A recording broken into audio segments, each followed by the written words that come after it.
बिल्कुल, अमीषा बोरा हमारे साथ जुड़ चुकी हैं। अमीषा नमस्कार, आपको भी शुभकामनाएं। आपके लगभग 30 साल बाजार में खत्म हो रहे हैं और आपको बहुत ही शुभकामनाएं। आप हमारी कंट्रीब्यूटर रही हैं हमेशा से, सपोर्टर। कैसा लग रहा है? आपके क्लाइंट तो काफी खुश होंगे, आपने लास्ट कुछ महीनों में खूब पोर्टफोलियोज लोड अप कराए थे अपने क्लाइंट्स को।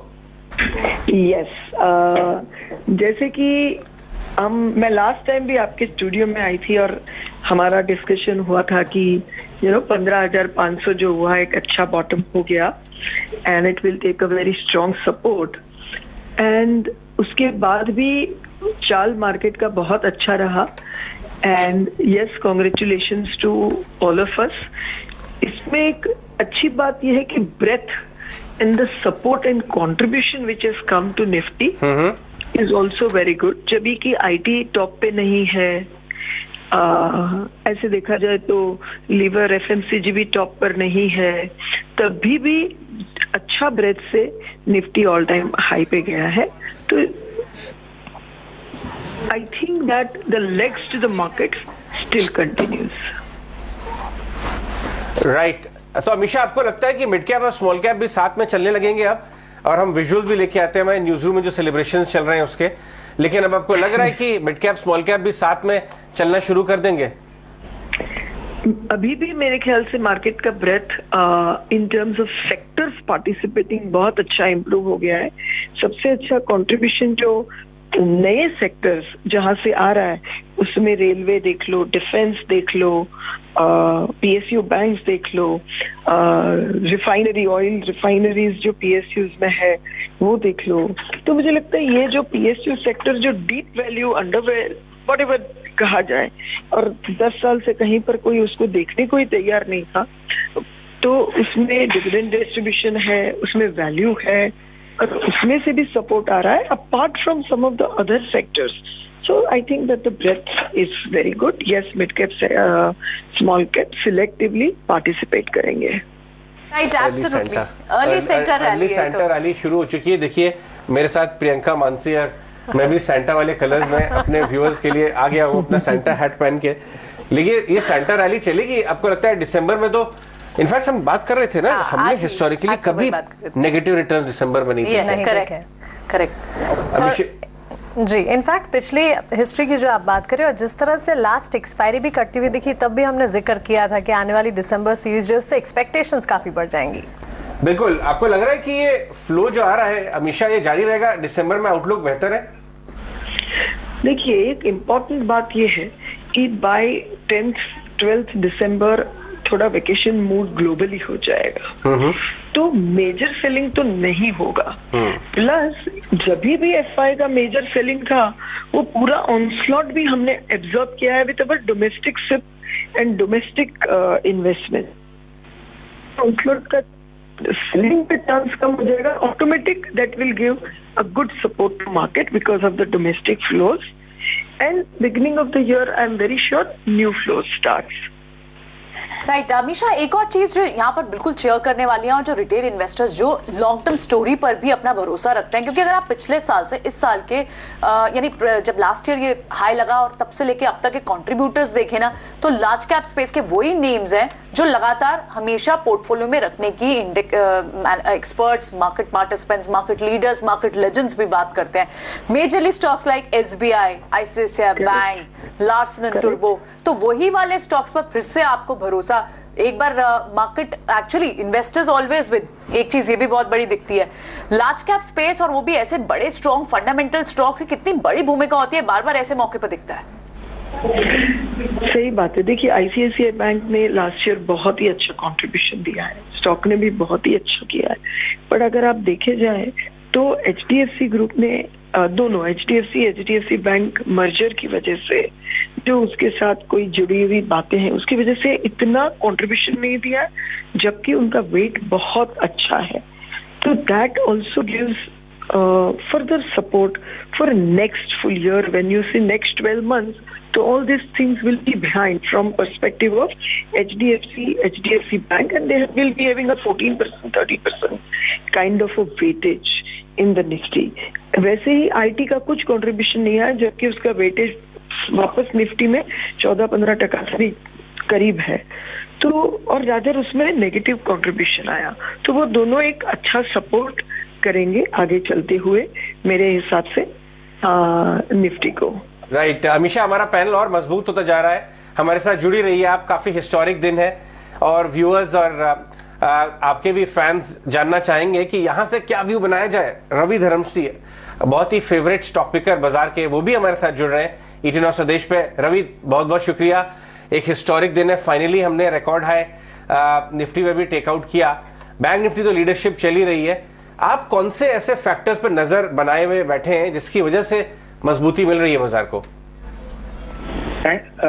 अजय जी शुक्रिया, आपके व्यूअर्स को भी काफी शुभकामनाएं। But let me just tell you के instead of focusing on sectors, first I would say that आप पहले इन्वेस्टेड रहिए मार्केट में। काफी डर का माहौल है कि यूएस में रिसेशन आ जाएगा, ये रशिया यूक्रेन का वॉर चल रहा है, गैस प्राइसेस बढ़ रहे हैं, इन्फ्लेशन आ रहा है, इंटरेस्ट रेट बढ़ रहे हैं, तो काफी रीजन है जो हमेशा इन्वेस्टर को डरा देता है मार्केट से बाहर जाने के लिए। But the first thing that you should do is stay invested, then of course you have to look for opportunities. तो within the sector as we have been speaking, हमको तो अभी भी financial, manufacturing, some of the consumer stories and energy transition plays are what attracts us, and our portfolio is still focused on domestic cyclical plays, जहां पर और भी यहाँ से काफी तेजी दिख रही है over the next 3-4 years. Alright, ठीक है, absolutely. Ravi, many congratulations to you also for hitting the all-time high once again. लेकिन एक बात और समझना चाहेंगे, क्योंकि बाजारों में एक बहुत बड़ा कंसर्न जो था ग्लोबल हेडविंड्स को लेकर, मैक्रो फ्रंट पर जो कंसर्न्स थे, इन्फ्लेशन एक बहुत बड़ा कंसर्न था, और हम यहाँ ऑल टाइम हाई फिर से लगा रहे हैं। तो क्या ये इन्फ्लेशन का कंसर्न जो था, ग्लोबल और जोग्राफिकल जो टेंशंस का माहौल बना हुआ था, क्या वो पूरी तरह से मार्केट ने श्रग ऑफ कर दिया? जो हमने लास्ट एक साल में जो स्ट्रगल किया है to make new high is also because of these negative factors only.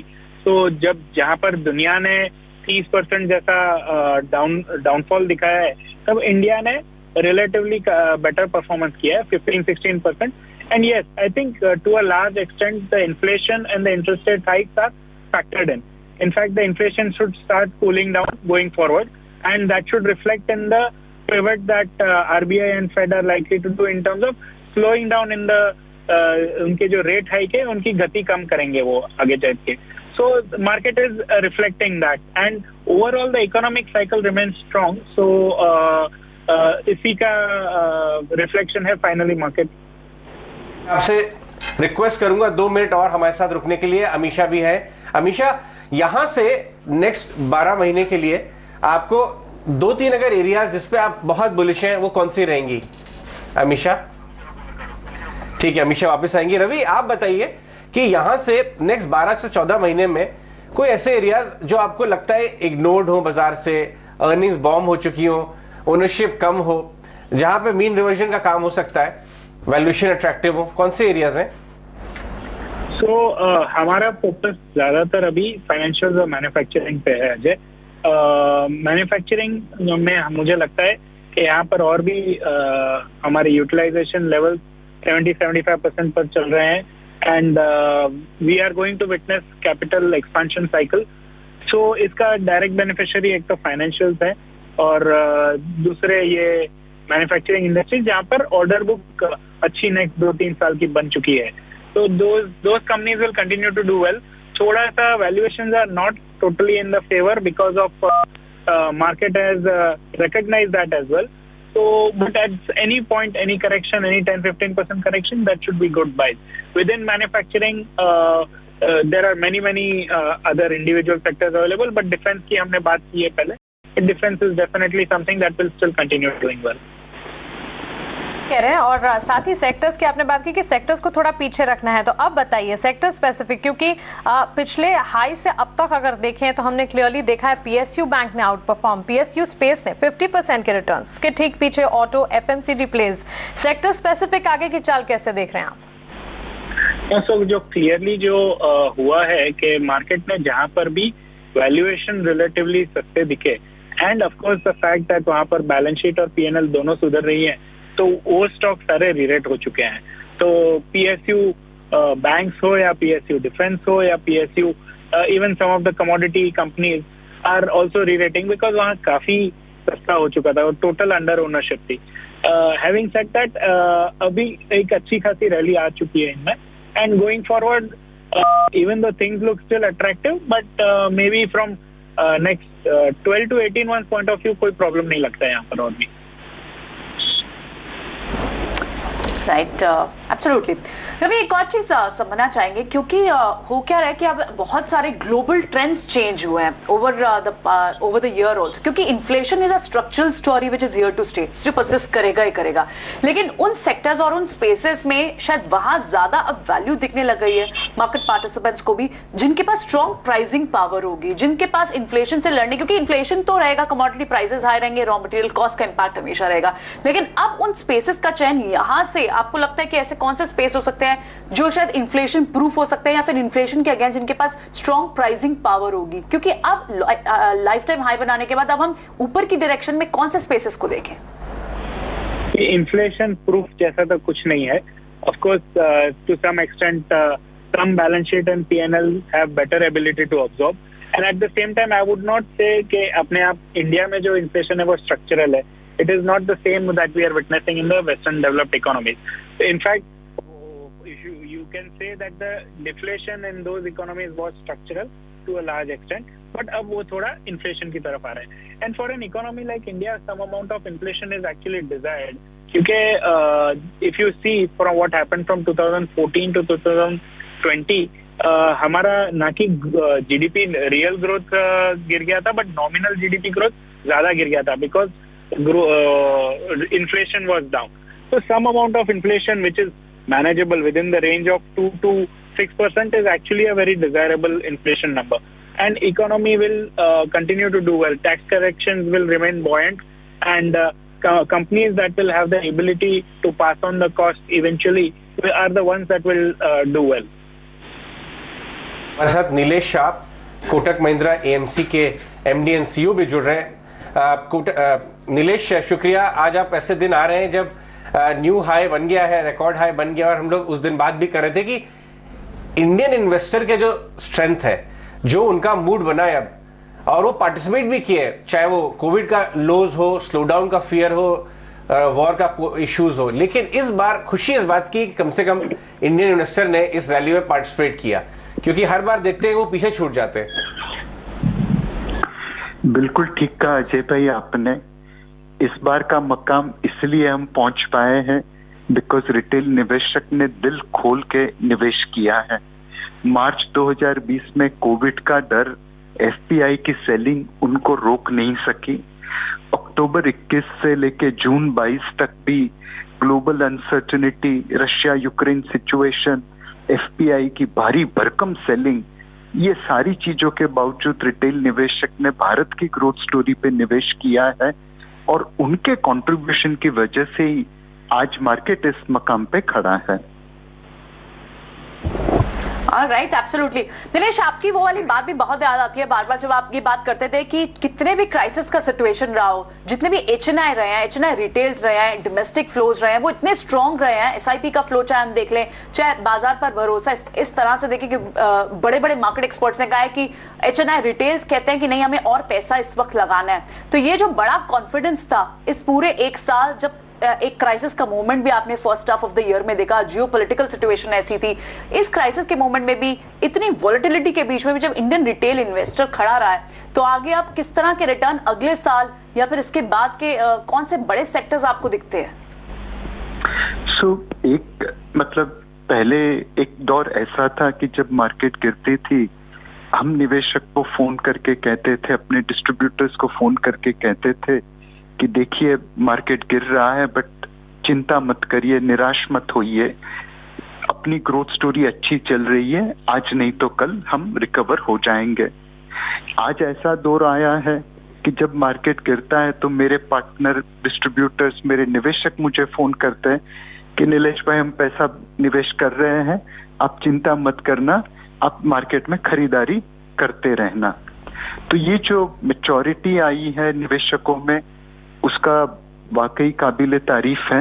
और यही मैच्योरिटी आगे चलती रहे, ऐसी हमारी भगवान से प्रार्थना होगी। यहाँ से वैल्यूएशन वाइज अगर हम 1 साल का व्यू ले तो इंडियन मार्केट अपने हिस्टोरिकल एवरेज वैल्यूएशन से थोड़ा सा प्रीमियम के ऊपर है, और दुनिया के दूसरे इमर्जिंग मार्केट से देखे तो काफी प्रीमियम के ऊपर है। अब यहाँ से हमें अर्निंग्स ग्रोथ दिखानी पड़ेगी, मार्केट की मूवमेंट यहाँ से अर्निंग्स ग्रोथ ड्राइव करेगी, वैल्यूएशन री रेटिंग नहीं करेगी। अर्निंग्स ग्रोथ हमें लगता है banking and financial services sector में अच्छी बनी रहेगी।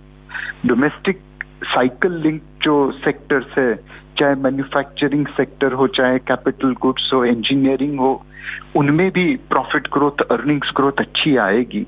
तो डोमेस्टिक सेक्टर्स और banking and financial services sector, इसमें अगर निवेशक निवेश करे लंबी अवधि के लिए और हर करेक्शन का फायदा उठाता रहे अपना निवेश बढ़ाने के लिए, तो उनको लिए वो सबसे उचित रहेगा। नीलेश भाई बहुत बहुत शुक्रिया आज हमसे बात करने के लिए। Historic day. रवि, अमीषा, आपको भी हमारे साथ जुड़ने के लिए बहुत बहुत धन्यवाद। अच्छा लगा आपसे बात करके, और क्यों ना इनफैक्ट ये समय है सेलिब्रेट करने का। Nifty record high, Sensex record high, bank Nifty में तो ऑलरेडी हम लीडरशिप देख रहे हैं। तो स्टे द कोर्स, इन्वेस्ट करिए और इंडिया पे लॉन्ग रहिए, इंडिया पे शॉर्ट मत रहिए, लंबी अवधि के लिए इन्वेस्ट करिए। और तो बहुत मुश्किल होगा कि आप बाजार में रिटर्न ना कमा पाए। अच्छा दिन है, मजा आ गया। और इनफैक्ट एक्चुअली ये तो सैटरडे रैली की शुरुआत है, तो एक बार फिर से व्यूअर्स को दिखाना पड़ेगा। बिल्कुल, इसीलिए हम अब देखिए सवाल ये उठता है कि यहाँ से कहाँ जाएंगे। तो यहाँ से नए नए शिखर निफ्टी और बैंक निफ्टी क्रॉस करेगा। और इसी के साथ स्पेशल प्रोग्रामिंग की समाप्ति, लेकिन ET Now स्वदेश पे प्रोग्रामिंग जारी रहेगी और बाजार काफी मजबूत ट्रेंड में दिख रहा है। जब आपको क्लोजिंग में मुलाकात करेंगे। अच्छा, मानसी क्लोजिंग में मिलते हैं मानसी से, और तब तक दीजिए इजाजत। लेकिन लगातार मार्केट पे सारा एक्शन ET Now स्वदेश पे बना हुआ है, कहीं मत जाइए। एक छोटा सा ब्रेक, जल्द वापस लौटेंगे, आप बने रहिए।